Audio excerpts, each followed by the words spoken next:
Hi students, I'm teacher Miss Restrepo, and I'll be reading a passage about Othello. Everybody follow along please. Here you go. So we will be reading this passage first, and then I will be going over a more detailed version, which is this one. I already analyzed the first part. I've analyzed it so I can give you a very good analysis about it. Everybody follow along. So this is a play. We've already went over some parts during this week. So everyone, it's Act 2, Scene 1, page 8. Everybody's ready? Okay. So it says, Desdemonia. O heavy ignorance, those praise the worst best. But what praise couldn't thou bestow on deserving woman, indeed, once that is the authority of her merit, did justly put the voucher of the malicious itself. Lasso.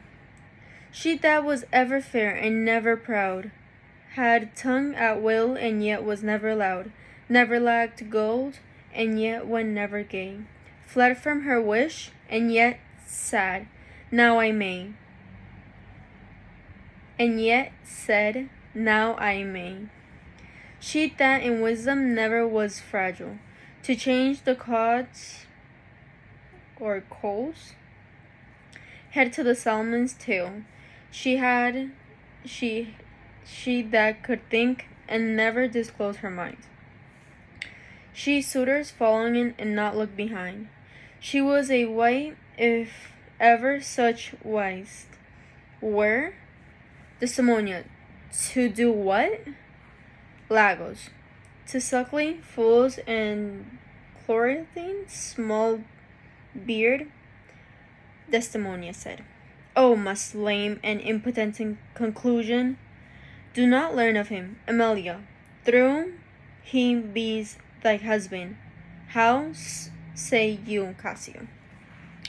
Everybody followed along, correct? Okay, so I'm gonna go over a more detailed version that you guys will be able to understand a little bit more. So when we're reading plays, what we want first of all is that we want to really describe the main character. So based on the first lines or so, we should really think about why this person is doing those actions, why are they saying that. A lot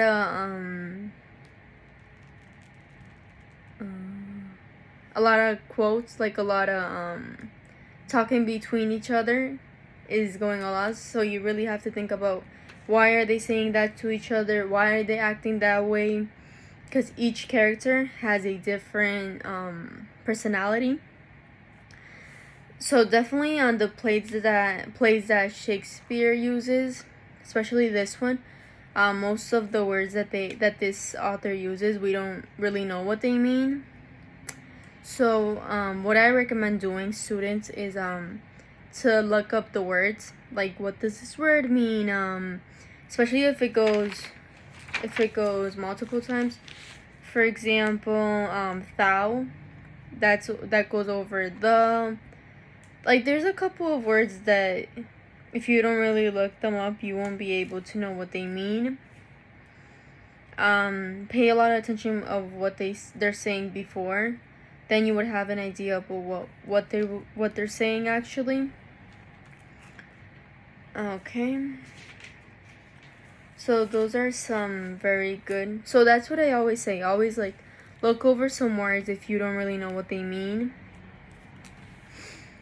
Look over those words. Really describe the characters.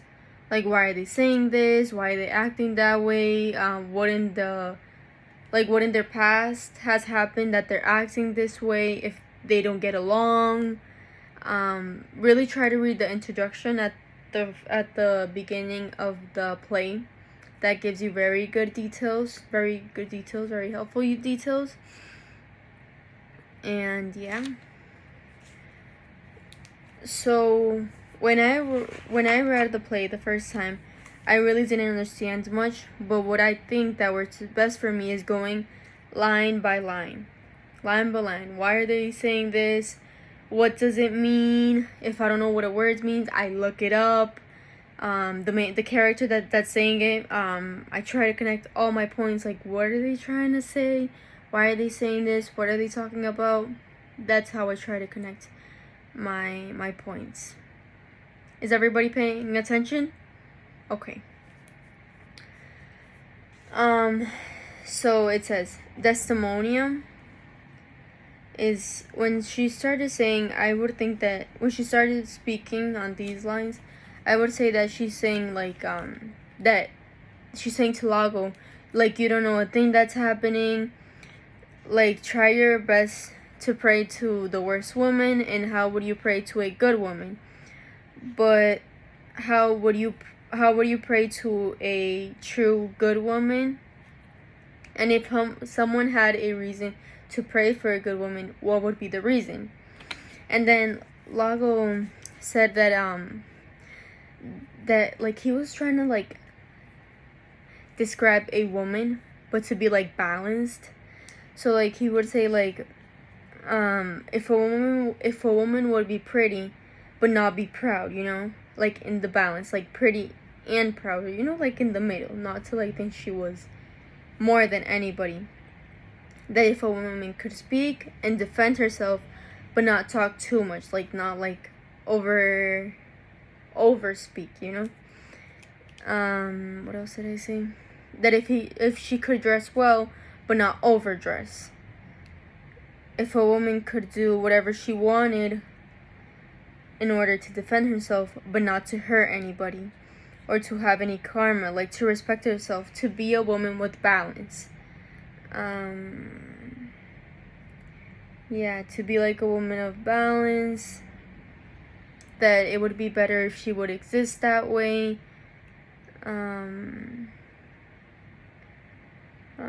What else, students? Yeah, I think that's what Lago said. That's what I kind of understood after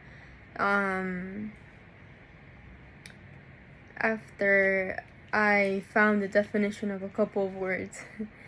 And then Desdemonia said, so it's really simple of what she said there. She just said to do what, like what can you do if a woman is balanced? Like what is the result of being a woman of balance? And then Lago said it's like it's a woman that can do many things, like not only be a woman, but she can raise kids, she can be a wife, she has like multiple titles, multiple responsibilities on her. And then Desdemonia, she got like a little bit upset, or she didn't think like that was good that Lago said. So she told Amalia to not listen to him, that was like definitely ridiculous, that idea that he said, the idea that Lago said. And she said that even though like Lago is Cassio's husband, to not think about him, to not think about the words that he just said, to just try to ignore it, that he was like a horrible man, like a boring man, like that he was like a man that like was trying to like oh my goodness, I'm forgetting all these words. Is a man that's trying to control what a woman should act, like how a woman should act, based on what he thought. Okay? Bye, students.